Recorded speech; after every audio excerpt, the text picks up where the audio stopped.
This is the Montana Outdoor Podcast, brought to you in part by Rocky Mountain Truck and Trailer in Missoula, home of Boss Snowplows, CM Truck Beds, and Diamond Sea Trailers. Just go to rmtte.com for more information.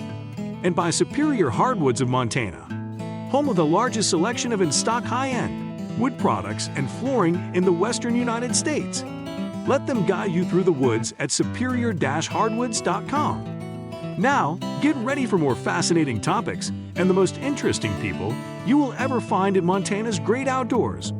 We offer new podcasts most every Saturday. You can get a link to these podcasts by going to our website, montanooutdoor.com, or by going to our Facebook page, or just send an email to Downrigger at montanooutdoor.com and say send a link to my email. It's that simple. Now let's head out with your host, Downrigger Dale, and see what's going on in Montana's great outdoors. Thank you very much, Manny. This is, of course, as Manny just said, Downrigger Dale with the Montana Outdoor Podcast. We're here, well, most every single week, just having fun with you and talking to some of the most interesting people you can find in the great outdoors of Montana. We've got a great friend of ours that's going to do the podcast with us.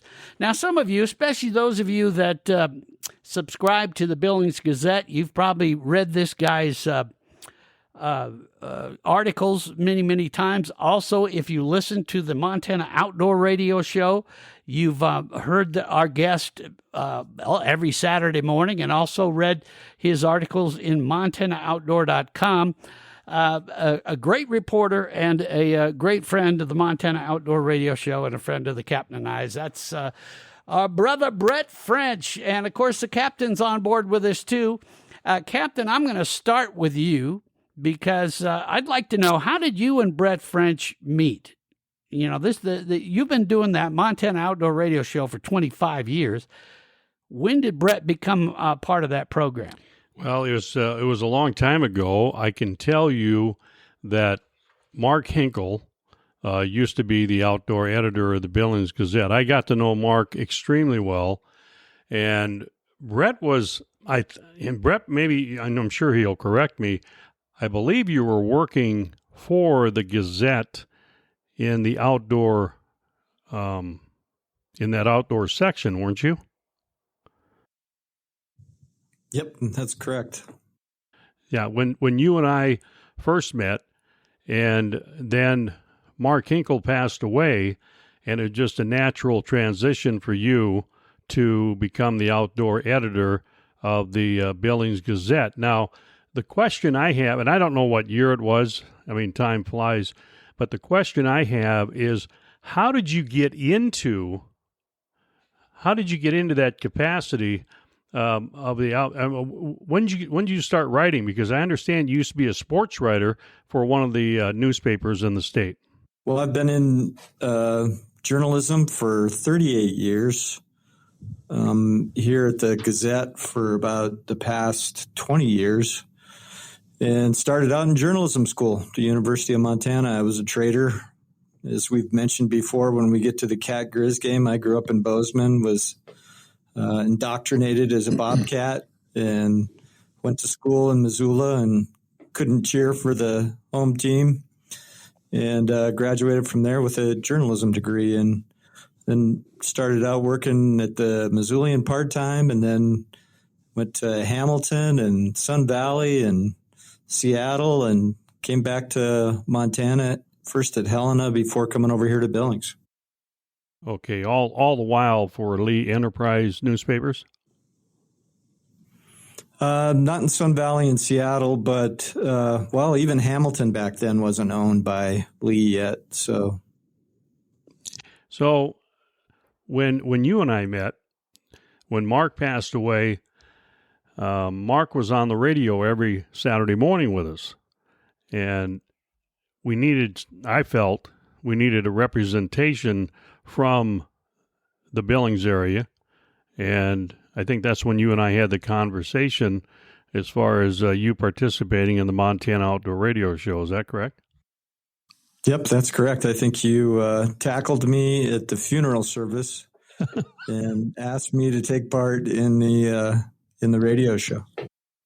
Yeah, I mean, I knew we had to have somebody, and I didn't know when the most appropriate time was. So I think I tried to look you eyeball to eyeball and try to get that commitment out of you. And you've obviously done an excellent job, and we do appreciate the information you give us, from the Billings area. But one of the things that I've noticed about when you took over as the outdoor editor, one of the things that Mark Hinkle did is some of his articles were pretty opinionated, when he would write a column.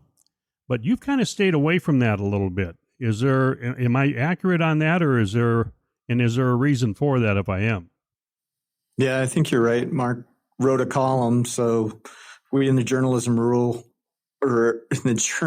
world see columns as an opportunity to be a little more loose in the way we write. And Mark had a very folksy, kind of like you were talking to him, style of writing, which was really natural. And yeah, he would include his opinions, and that's not something you do just in straight journalism writing, newspaper writing. So I do write columns occasionally, but usually, as you probably know, they're about my trips that go awry.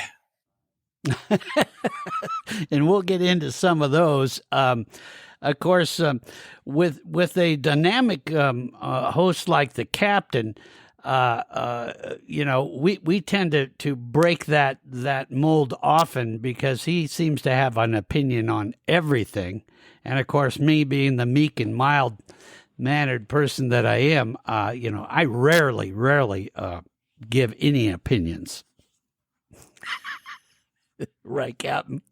Actually, Rigger, that's not true at all. I'm more like Brett French. I kind of ride the middle road because, when you start getting to be opinionated, I got enough people that don't care for me. I don't need any more people to add to that list. But you don't really care. You'll sit there and throw something out. But one of the things that, like, for example, Mark Hinkle, he had some groups upset with him for various reasons throughout the years, but it didn't seem to bother him. I remember one time over here we had the PWT tournament. Maybe Brett remembers this, and it was hot. I think it was in August. I think it was the first week in August. I'm not positive on that, but it was one of those tournaments where they bring in the walleyes and weigh them, and then they would release them back into the bay, by the marina. Well, they found a lot of them floating, and that really upset a lot of Walleye Unlimited folks, including Mark Hinkle. And he had some really good friends that were in the business, like owned the Lake Ridge Lodging and Bait Shop. At that time, it was actually Lake Ridge Motel and Bait Shop, and that was Gene Moore. And he wrote that that's not good for the fishery, even though economy-wise, it was great for the area. Do you remember that, Brett? Yeah, I do remember that. And so he had a way about him, and I think what Brett's talking about is that he's more of a journalist. He'll go out and report on things. One of the things I want to ask you is, how do you decide what topics to go after every week? We have a very large dartboard with ideas on it, and stand back about 25 feet. A lot of it's just talking to people, like you do, and somebody will mention something, and you go, that's interesting. I want to know more about that. Or sometimes people will read something and send in an idea saying, I'm glad you wrote about that. You should also look into this. And sometimes it's just reading other articles and picking up on things, or reading press releases. We get a lot of press releases, and sometimes inside there's a nugget of something interesting that deserves pursuit. Brett, what do you feel is the most important story? And I know this is a tough question for you because you've done a lot of stories, for the Billings Gazette and others as a journalist and covering Montana's outdoors. But what do you feel is the most important story that you've covered in your career? Yeah, that is a tough question, especially after so many years. You write so many stories, and I can hardly remember what I did last week, let alone what happened 10, 20 years ago. But I did write a story about an area over here by Red Lodge called Weatherman Draw, and there was some private land over there that was going up for sale right next to this area that's also known as the Valley of the Shields and Valley of the Chiefs for all the ancient pictographs and petroglyphs that are been painted on the walls over there. And there was concern that this was going to affect that area. And after I wrote the story, a private donor stepped forward, bought the property, and turned it over to the BLM. So now it's publicly accessible land and stayed in public hands, which was really cool. So it really kind of saved something that was a really, really important part of history for Montana there. Yeah, it's a very unique site. Looks like southern Utah kind of over there. So, Brett, when you're in the journalism business, when you first started out, was there anybody in particular that you wanted to pattern your writing or your reporting after, or is that even possible to do? I know Downrigger has tried to be like Rodney Dangerfield in his approach to things, and he's done a pretty good job because he still doesn't get any respect. So, Brett, I tell you, you know, what about you? Yeah, I've always worked with some really good writers over the years. So starting out in Missoula, there were some really strong writers back then that kind of hooked me on journalism. And from there, I've worked with some great people. And to say I wanted to model myself after any one of them would be kind of difficult because I just tried to find things in each one of them that I could use. And I think Mark Henkel showed me really how wide open things could be in terms of topics. And the amazing thing about him was his incredible memory. He could reel off phone numbers off the top of his head. Oh, you should call so-and-so for, that information, and know the number off the top of his head. He had amazing memory. Well, one of the things that I noticed about Mark Henkel was his passion for the outdoors and his love for the outdoors, and you could see that coming through in a lot of his writings. And I think really you're the same. You might have picked some of that stuff up, or maybe you can't pick it up. Maybe you already love the outdoors and had a lot of passion for the outdoors. Does that sound accurate? Yeah, that's fair to say. Grew up in Bozeman. We spent a lot of time camping, and I grew up right alongside a creek. So I was always down there fishing and playing in the hills nearby. So I was pretty lucky. Andy Griffith style, Mayberry RFD stuff. Well, Brett, we're going to take a quick break. When we come back, I want you to talk about what might be the funniest thing that's ever happened to you out covering a story. I'll share with you what happened to me when I first went out on a broadcast deal with the captain. But when we come back, we'll do that. But Captain, I wanted to talk a bit about what the folks at Superior Hardwoods of Montana are doing. We talk about the history of this state and some of the great old buildings that we've seen, like some of those big old granaries along the railroad or things like that. And it used to be that time would finally claim them, and it was time to tear them down. They'd tear them down, or they'd burn them and let the fire department practice on them. But Superior Hardwoods stepped up and said, no, you know what? We can repurpose that wood and actually turn it into some incredible siding or flooring. We went into Superior Hardwoods a while back, and we were looking in their mill at an old granary they did. And that's kind of like the flooring that you got from them. That was old wood that got repurposed, right? Yeah, I can't believe that John had the vision to open up a business. I'm talking about John, the owner of Superior Hardwoods. I don't know how many years ago. Had to be a lot of years ago. Maybe as long as Brett. Back in the 70s. Yeah, maybe as long as Brett's been in writing business, but he had a vision, and he's really got a heck of an operation there. It's one of the largest in the Northwest. Bernie and I picked out some floors for the Lewistown place that we have, and I keep mentioning, and it's true, and I'm not kidding you about this, that when they first come to the house, they don't even shake my hand. They just look down on the floor, and they go, where did you get this? So it's impressive. We want to make sure that you know that they will guide you through the woods. That's John, Corey, Shannon, the whole gang there at Superior Hardwoods. And if you want to go on their website, all the contact information's there. And you can also get guided through the woods as well there. It's superior-hardwoods.com. So there you have it, in Missoula. Mm-hmm. Yeah, and if you ranchers before you tear down a corral or that, they do buy corral board right now, so keep that in mind too. Now, Brett, back to Brett French, our guest here on the Montana Outdoor Podcast. You know, often as broadcasters, I know the captain and I, we've worked together for 40 some years, but we would always have these funny things that would happen to us, and one that came to my mind was. Captain had just moved from California. He was born and raised in South Dakota, but then had a job at a radio station in California, and then came up to a radio station in Missoula, Montana.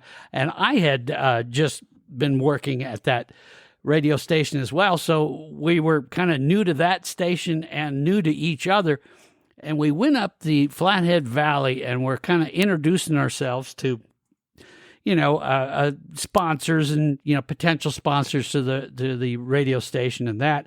And we went into this old mercantile in the Jocko Valley, and it was the Jocko Valley Mercantile. Well, Captain didn't know any of the places. I was born and raised in the region, so he walks in to the Jocko Valley Mercantile, and he says, "Is Jocko in?" Thinking it was named after the person. And the guy goes, "Now what?" And he goes, "Oh, well, you're the owner?" And he goes, "Well, yeah." He goes, "Okay, Jocko." And he was calling this guy Jocko the whole time. And the guy was just looking at him. And he finally was able to get a word in edgewise, and he asked us to leave. And we left, and I got to laughing so dang hard. But has anything like that happened to you? Has there ever been something funny that's happened to you when you're out covering a story that comes to your mind, Brett?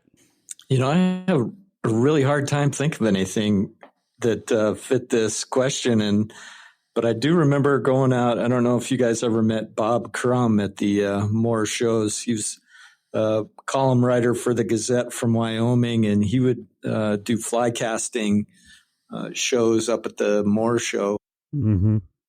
I went out fishing with him one time on Tongue River Reservoir, and I get down there, and he's launching his drift boat, and I'm holding on to the rope as he backs in and casts it off, and I'm holding the rope, and the boat just keeps drifting out there. It came untied, just floats right out into the lake.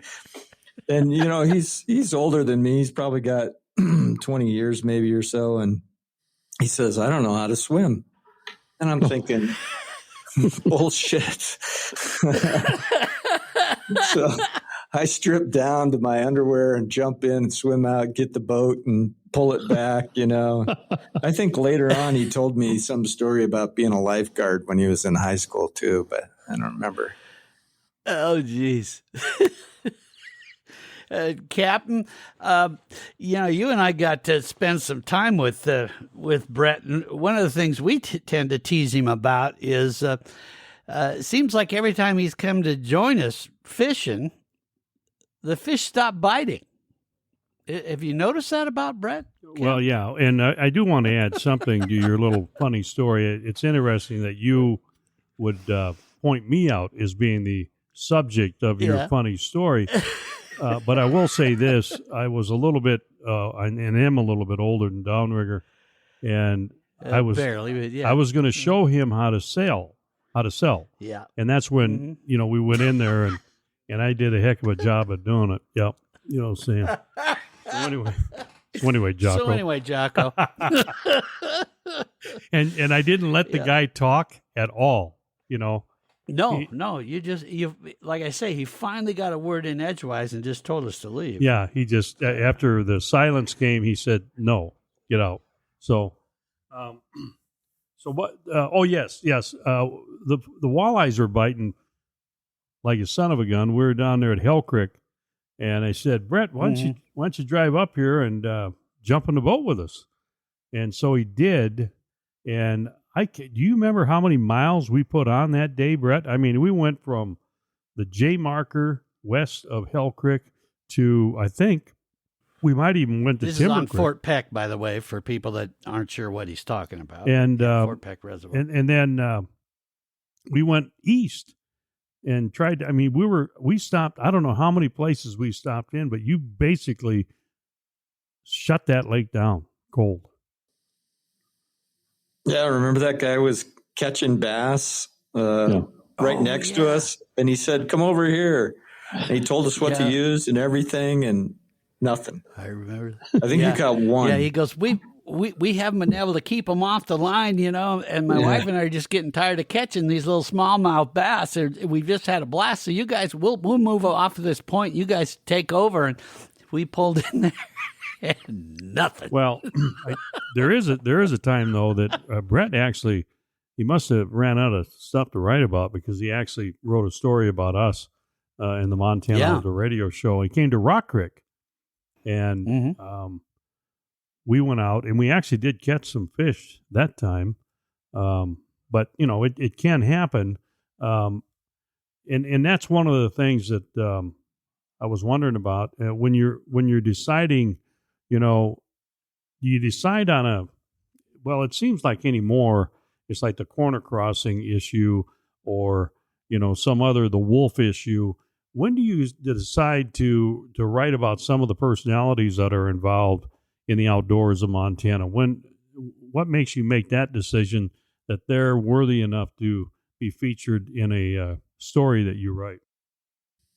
Well, it's directly related to how often they take me out, on an adventure. So that's why I haven't written about you guys in a long time. It's usually just based on what's going on, what's interesting. Usually if, there's something interesting going on or somebody is doing something unusual or different that I think readers might be interested in, I'll give them a call. Well, one of the things I've noticed, Brett, we were talking earlier about, how you try to keep your opinion out of it and just try to cover the facts of the story. But obviously in Montana, people get very passionate about the outdoors. And, there are folks that tend to say this is the way it should be. How do you deal with that when an organization or an individual approaches you as a journalist and says, "Look, you need to tell people about this and tell them why this is wrong and all that." How do you deal with that and be able to get them to understand that? No, what I'll do is I'll listen to your side and then I'm going to report on both sides and let the people know. How do you handle that? No, pretty much like you said. Yeah, it's some people have very strong opinions and expect you to write what they want. And for those people, I just suggest they write a guest opinion or a letter to the editor if they want to directly convey their ideas to readers. Otherwise, they're going to get my ideas of balancing it out and putting other sources into the story that maybe they won't like somebody that they don't agree with. Mm-hmm. Okay. Yeah, that makes sense. You've been doing this for 38 years. Let me ask you a little bit about the impact of newspapers was tremendous back, before the digital age came, and they still have an impact, don't get me wrong, but there was a time when, like, for example, Mark Hinkle with the Billings Gazette and the outdoor section, you always look forward to reading what he had to say because you felt that he had his thumb on the pulse of the Montana outdoorsman, at least in the eastern part of the state. Would you agree with that? And so going forward, you have, podcasts, you have streaming, you have, even with our statewide radio show, you have 30 stations carrying that.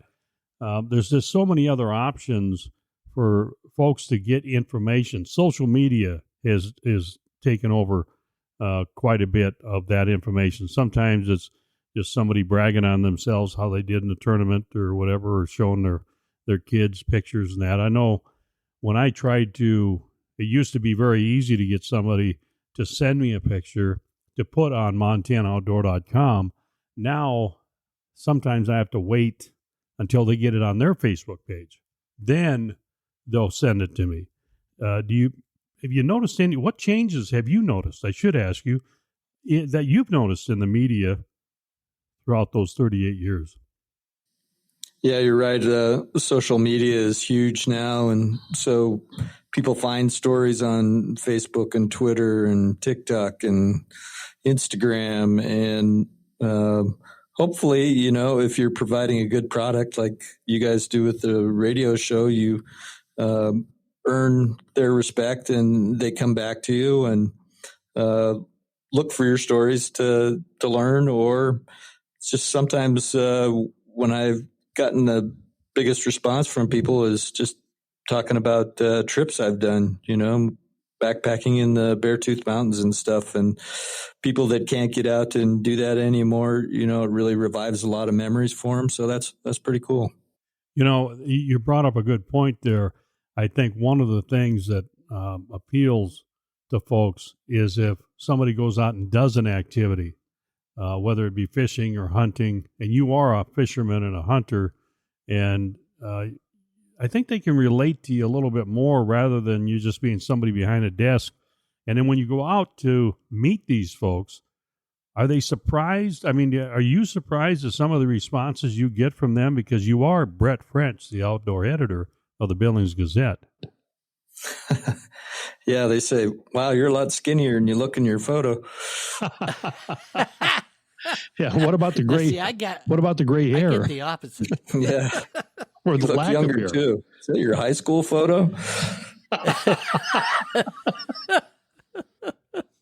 And then, of course, you're carrying your notepad. Do you still carry a notepad and take notes, or do you have some sort of a fancy computer or something that you record stuff on, and then you get back and get information from that? How do you gather the information? Yeah, I use a notepad still, and I take a phone along and just turn on the recorder on the phone and jot down the times when people say certain things, to kind of track it along so I can just cut to that specific quote if I want to go back and use it in my story or provide context based on that. It's really helpful. Mm. Well, talking about technology and it has changed things, like what we're doing right now, the podcast. Boy, if you'd have talked to me about that, heck, even 10 years ago, I went, well, what are you talking about now? Nobody gets into that. From a technology thing, how do you see technology affecting the outdoors? Because I'm hearing it more and more. For example, we hear about these new not just fish finders like the old days, but now we have the sonar where you're actually seeing the fish coming up to get their bait and all that. And we talked to the winners here recently on a podcast, the winners of the Crooked Creek tournament, and they talked about how that technology is really changing tournaments. And one of the things they brought up was it's incredibly useful because what we can see is what fish don't like. So then that tells us it's time to change up. You've covered a lot of stories and all that. How do you think technology is affecting the outdoors and how we access it and use it? Is it a positive thing, or are you seeing issues that are going to create problems? Yeah, I think it's both. Definitely when you go into the backcountry, obviously snowmobiles can get in further than they could years ago. The technology's there to get people into these high mountain areas where there's avalanches. And so we saw avalanche deaths go way up. Hunting is always wrestling, with how much technology is involved. We, Fish, Wildlife, and Parks is dealing with like archery, how technologically advanced do we let that get? Can they put GPS trackers on the arrows? They don't even like lighted nocks. And so, yeah, it can be both, but it's really hard to apply it to still be a sportsman, to what point do you rely on the knowledge that you have gained personally, like the old timers did, which is what's really interesting, I think. And you can cut a lot of corners with that technology, though. I mean, you can bring you up to speed. I mean, a compound bow, shooting that, I can be on target, 90% of the time. And whereas if I was shooting an old recurve or a longbow, it would take a lot more practice to become that proficient. Mm-hmm. Yeah, I think it's going to be something that we're going to see the FWP and other, regulatory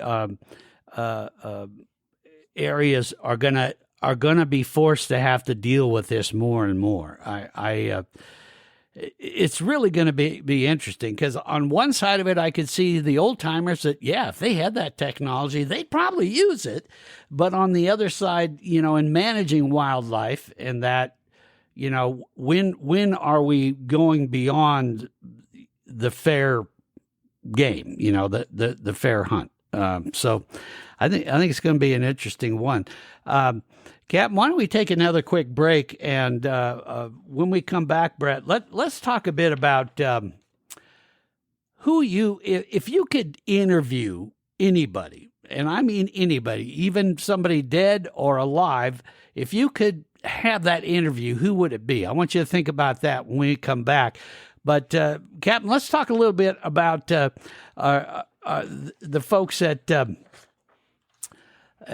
Rocky Mountain Truck and Trailer. They have been doing some great things. In fact, you were working on getting a new hitch. Have you got that new hitch put in that they helped you find? Yes, I did, Downrigger. Thank you. It's for a fifth wheel. It's for my fifth wheel. I mentioned to you that Bernie wants to go on a traveling trip here in January, and we don't know when we're going to start or where we're going to end up or when we're going to come back. And I did not have a fifth wheel hitch after I parked my fifth wheel from Brett's over here at the headquarters for the last 3 or 4 years. So, you haven't really moved it. Josh had one. They install them. It's an M&W, and they did a super job. They're a month out, but they installed it June 1. I made my appointment. I thought maybe because I am the captain, and I did mention name drop Brett French's name, but I didn't get in there any earlier. And then I noticed he had a stack, and I know we're not supposed to talk about Boss snowplows, but because it's in the summer, but he had a stack. I said, how many Boss snowplows you got piled up there? And he goes, 100. And I went, wow. And so my buddy Tim, my neighbor over here, he went down Friday, and he's getting a new Boss snowplow from Josh. So those guys get business from all over the country. It's Rocky Mountain Truck and Trailer. You can go and look at their trailer inventory, which is absolutely in pretty good shape right now. It's rmtte.com, Rocky Mountain Truck and Trailer. Yeah. Go see them, whether you're hauling horses or just hauling equipment and anything else. Go see those folks.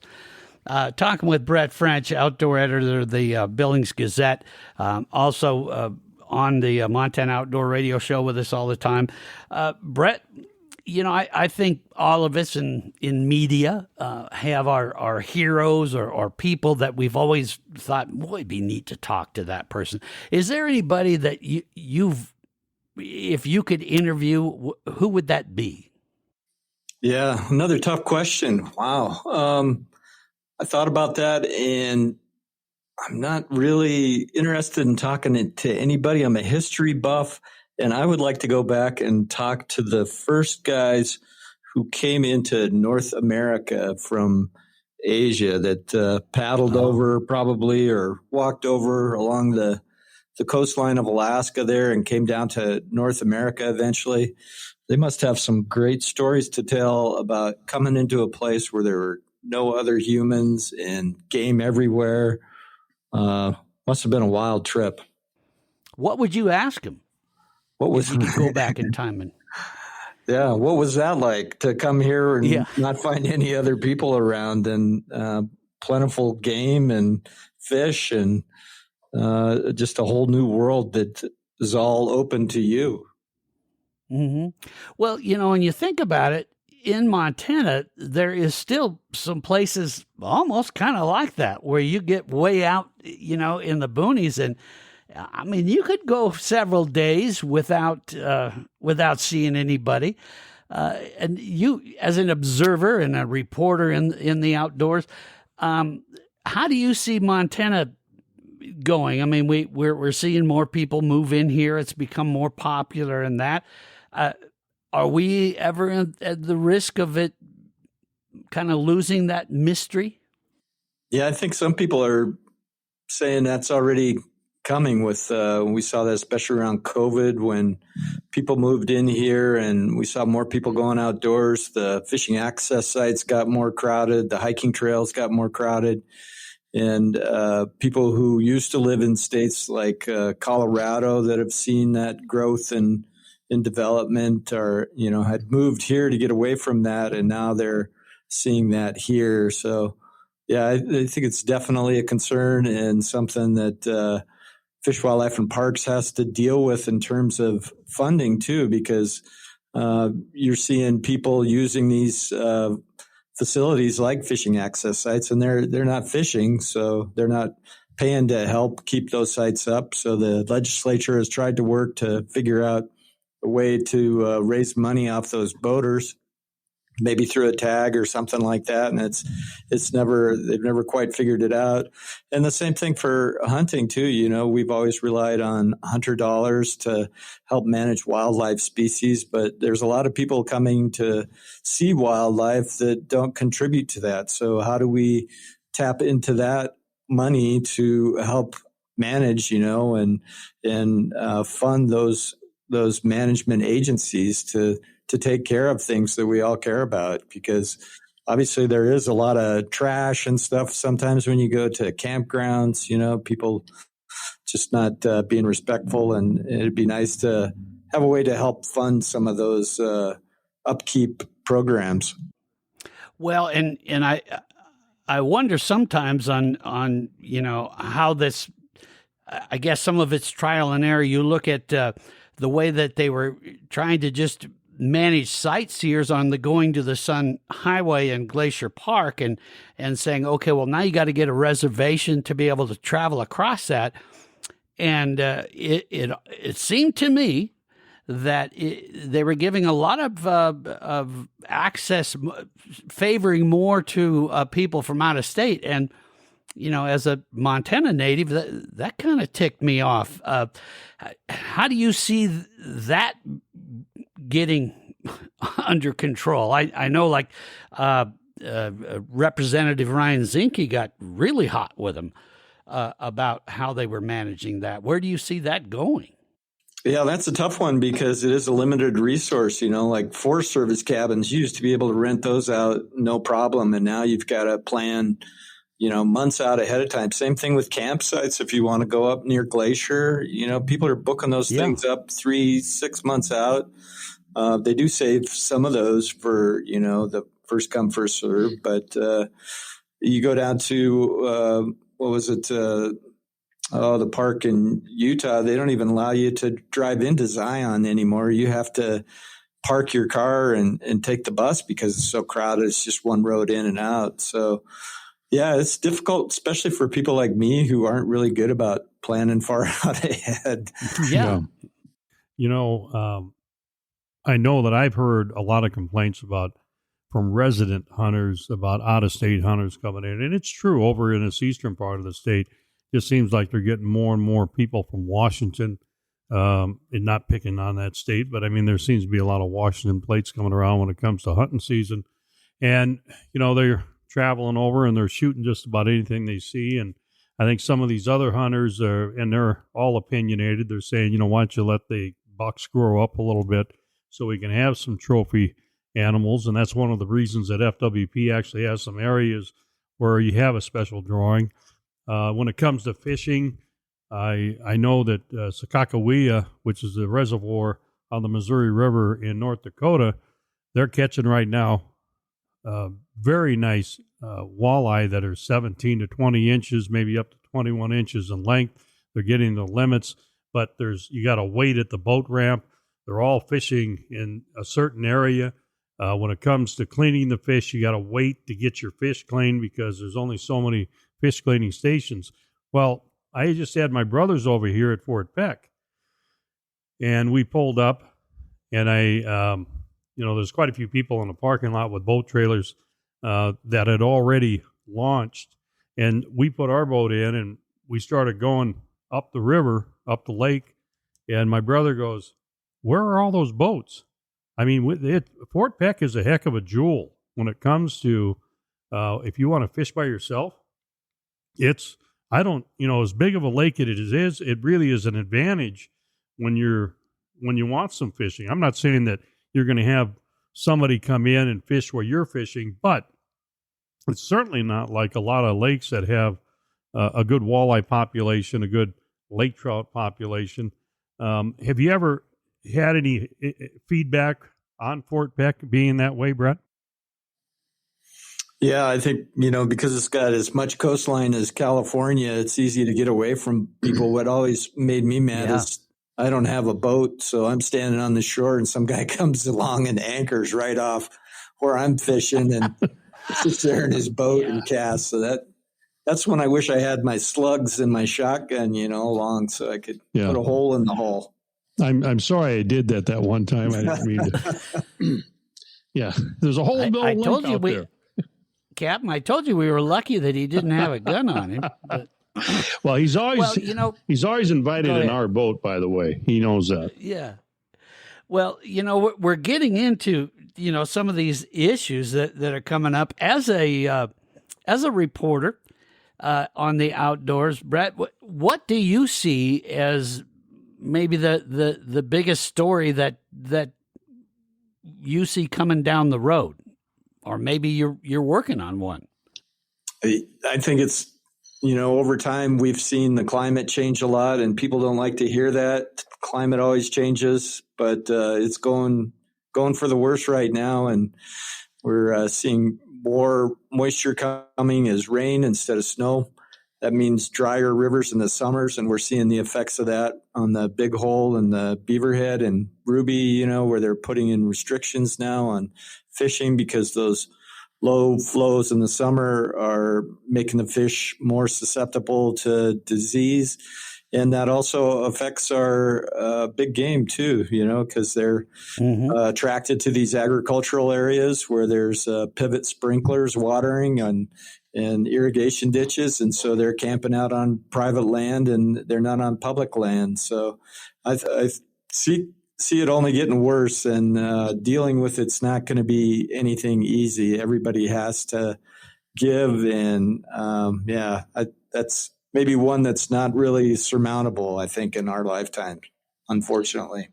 Brett, I want to talk a little bit about, the next generation of outdoor reporters. Do you think corporate America believes that the having an outdoor section, and of course I'm talking about, in your case, Lee Enterprises, thinks that that's important? Because it takes a little bit different kind of a reporting than, doing something, they clipping it out of the AP wire. It takes somebody like you to go out and look at things and talk about things. Do you think that, what happens when Brett French goes away, I guess is what I'm leading up to. Yeah, it's right now it seems to be about clicks, how many clicks stories get online. So if the story does well and drives readership online, then I think they'll keep it around. But yeah, Denver dropped their outdoor reporting. I think Seattle does not have an outdoor reporter. So I think I'm more endangered species than the grizzly bear right now. There's not many of us left. Well, is Tom Kuglin, is that the way you pronounce his last name, and Helena? Is he he's the outdoor editor, correct? Yeah, but he's stepped down from that and works for Rocky Mountain Elk Foundation. Oh, really? Okay. And they're not replacing that position, is what you're saying. Right.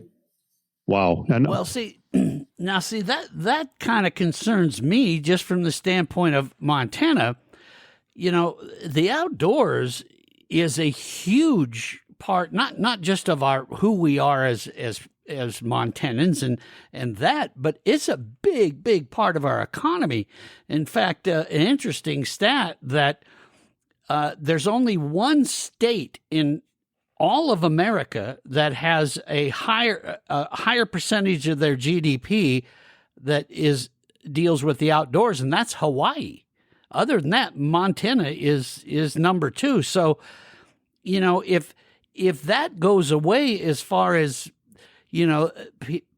people that are willing to point out what's going on, I mean that could harm our state from even a financial standpoint, don't you think, Brett?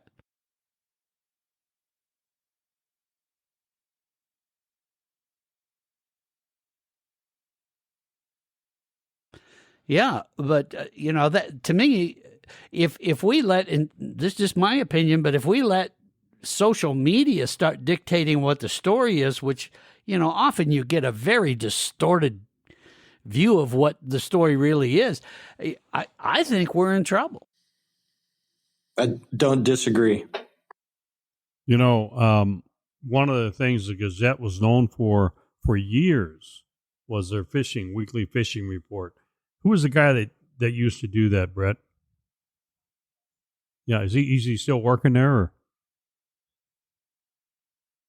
But he doesn't do the fishing report?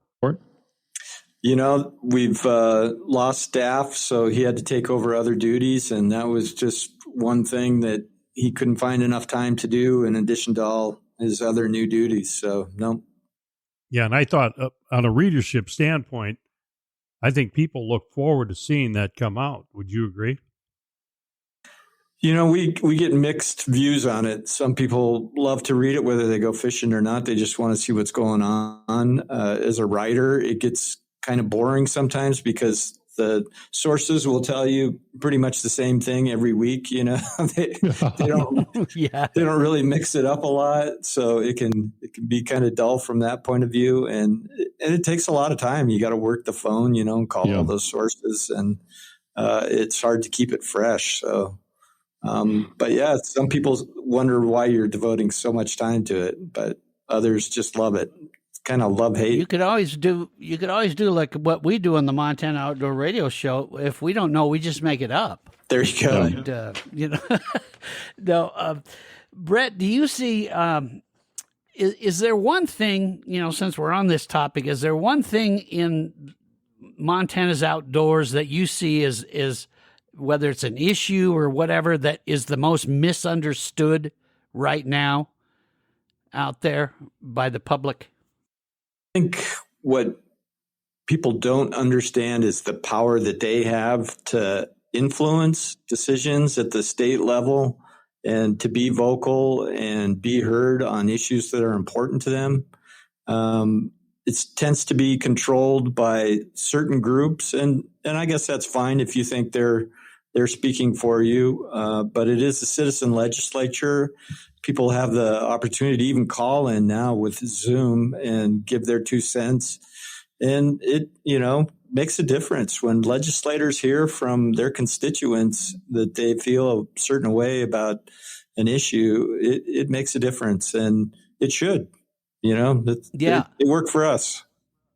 Well, I know, before Hank Warsick retired, we were talking a while back, and one of their big challenges, and still is with FWP, is getting people to understand that, because they get inundated by these special interests. And, and often we'll hear on the radio show, or sometimes emails coming into me from this podcast saying, oh, well, they don't listen to us. Well, actually, that was one of their most frustrating things, and I think still is. They want desperately to hear just from the average Joe fisherman and hunter out there. And I'm glad that you pointed that out. I got to agree with you. I think that's something that we've got to find a better way to get just the average person in, because they're the ones that pay the bills, and they're also the ones that, like you just said, can make the biggest difference. So I think that's a great point. Captain, do you want to give us some input, or are you going to be like these other people and just not say anything? I was just thinking about what you just said, which I don't do that very often. And yeah, I know. Usually you just ignore me. It was fascinating to me what you were saying, but I will say this, that, guys like Brett French, the late Mark Hinkle, anybody that's in the legislature, it is so tough because you always hear the negative. They seem to be louder than the positive of the job you're doing or a topic you're doing. I've had people, for example, tell me that Governor Gianforte is a bad governor because of one particular decision that he made on some outdoor deal. And now, how do you, when you're dealing with so many decisions, how do you become a bad governor? As I told this guy, I said, that affects you, correct? Yeah. Well, there's other people that it affects the other way. And every day they have to make decisions that are going to affect people either way. And so it takes some thick skin to be able to do that. And I'm sure Brett has written articles that have set the wrong way with somebody, and they've gotten a hold of him on a personal basis and, gave him an earful, and he's just got to take it. And like he said, you could write a letter to the editor and print that. But I just think it takes a special person to do what Brett French does, along with if you're going to be an effective legislature or FWP or anything, to be able to take that and still move forward and look at it as a positive way to go. That's a good point. Yeah, and everything seems so personal anymore. You used to be able to disagree with somebody and it didn't have to be personal, but It seems like anymore it ends up almost in fisticuffs or shooting. Yeah. Well, Brett, have you ever had, the higher ups in Lee Enterprises, the folks that own the paper and that big company, have they ever come to you and said, look, we want you to write this story, but we want you to slant it this way or that way? Has that ever happened to you? And how do you handle that? No, that's never happened to me, luckily. And well, that's good. That's good. One of the nice things. So they give you a lot of freedom then? Yeah, I've got a lot of freedom, which is really good. They put a lot of trust in the reporters and editors knowing their jobs and doing the right thing.